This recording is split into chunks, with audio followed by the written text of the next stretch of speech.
This week's Torah portion is Acharei Mot. Acharei Mot is Leviticus 16:1 through 18. Acharei Mot is after the death. It's the 29th reading of the Torah, the 6th reading from the book of Leviticus, and it means after the death. The title comes from the first word of the first verse in Leviticus. Now Elohim spoke to Moshe after the death of the two sons of Aharon. Leviticus 16 describes the Tabernacle ceremony for the holy festivals of the Day of Atonement. Leviticus 17 establishes the general rules of sacrifice. Leviticus 18 lays down sacrifice laws about what is permitted in the land of Canaan. Let's begin. Elohim spoke to Moshe after the death of Aharon's sons, when they tried to sacrifice before Adonai and died. Adonai said to Moshe, "Tell your brother Aharon not to come at just any time into the holy place beyond the curtain, in front of the ark cover, which is on the ark, so that he will not die, because I appear in the cloud over the ark." Here is how Aharon is to enter the holy place: with a young bull as a sin offering and a ram as a burnt offering. He is to put on the holy linen tunic, have the linen shorts next to his bare flesh, have the linen sash wrapped around him, and be wearing the linen turban. They are holy garments. He is to bathe his body in water and put them on. Aharon was to bring the offerings. He was to bring specific offerings to Elohim.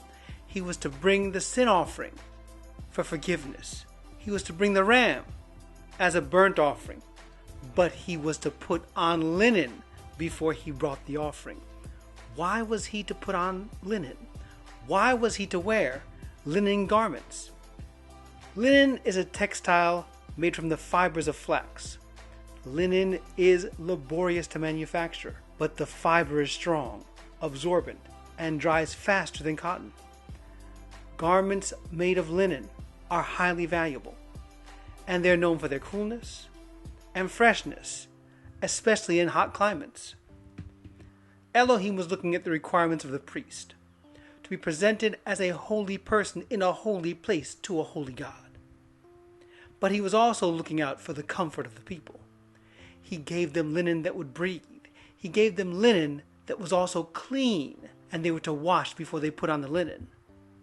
Elohim had it all worked out for his people. It was up to his people to obey him and follow. Chapter 17 verse 8 reads, "Also tell them, when someone from the community of Israel or one of the foreigners living with you offers a burnt offering of sacrifice without bringing it to the entrance of the tent of meeting to sacrifice it to Elohim, that the person is to be cut off from the people.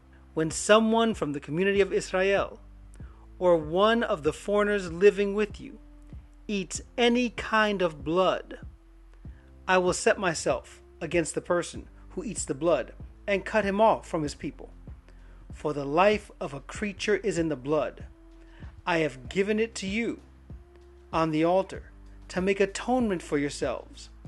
For it is the blood that makes atonement for the blood of the life. This is why I told the people of Israel, none of you is to eat the blood, nor is any foreigner living with you to eat blood." What is this saying? What it says is, if you choose to eat meat, if you choose to consume the flesh, you're not to eat it rare. You must not eat it medium.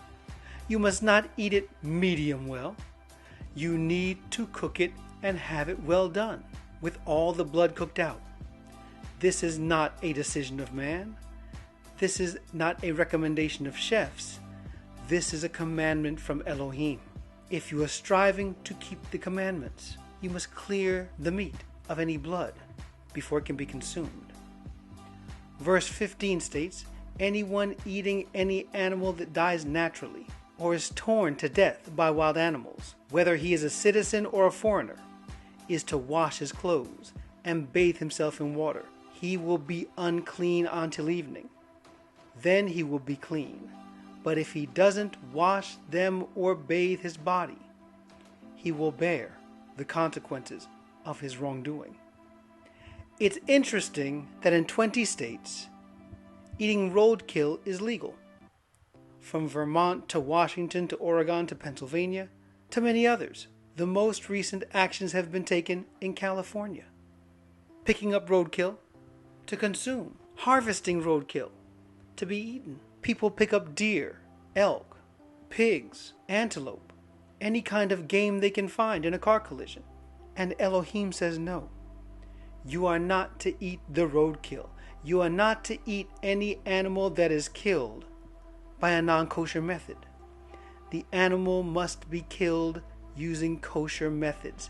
This means the animal must be killed with a nice slit to the throat and the blood fully drained. You are to follow the kosher specifications, not halal, which means yes, the meat is killed with one knife swipe to the neck. The blood is drained, but then the meat is offered to a foreign god as a sacrifice before it's consumed by the consumer. An animal that is not killed by kosher methods also has an increase in the amount of adrenaline that rushes through the body.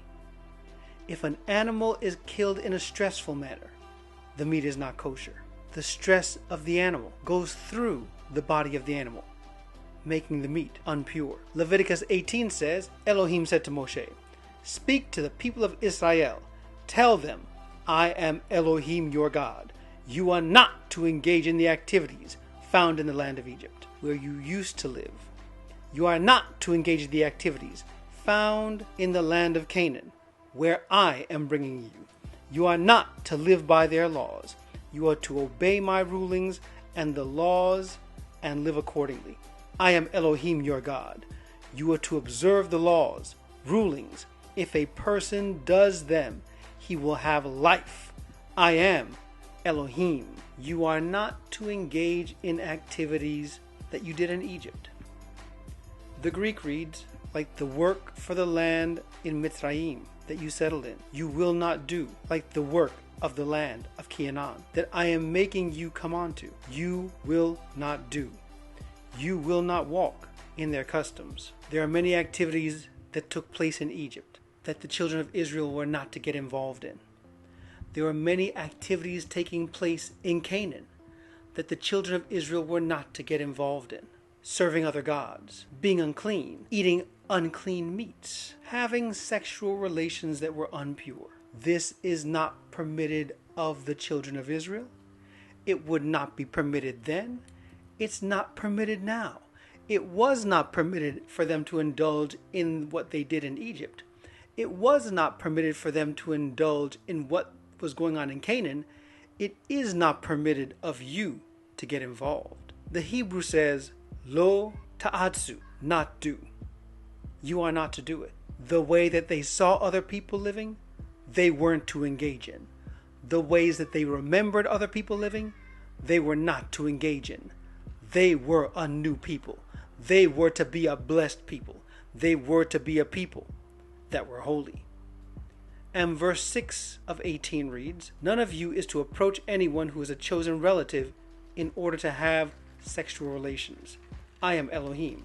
You are not to have sexual relations with your father, and you are not to have sexual relations with your mother. She is your mother. Do not have sexual relations with her. You are not to have sexual relations with your father's wife. That is your father's prerogative. You are not to have sexual relations with your sister, the daughter of your father, or the daughter of your mother, whether born at home or elsewhere. Do not have sexual relations with them. You are not to have sexual relations with your son's daughter or with your daughter's daughter. Do not have sexual relations with them, because their sexual disgrace will be your own. You are not to have sexual relations with your father's wife's daughter, born to your father, because she is your sister. Do not have sexual relations with her. You are not to have sexual relations with your father's sister, because she is your father's close relative. You are not to have sexual relations with your mother's sister, because she is your mother's close relative. You are not to disgrace your father's brother by having sexual relations with his wife, because she is your aunt. You are not to have sexual relations with your daughter-in-law, because she is your son's wife. Do not have sexual relations with her. You are not to have sexual relations with your brother's wife, because this is your brother's prerogative. You are not to have sexual relations with both a woman and her daughter.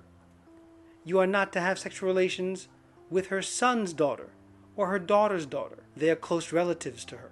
It would be shameful. You are not to take a woman to be a rival with her sister and have sexual relations with her while her sister is alive. You are not to approach a woman in order to have sexual relations with her when she is unclean from her time of nidah. You are not to go to bed with your neighbor's wife and thus become unclean.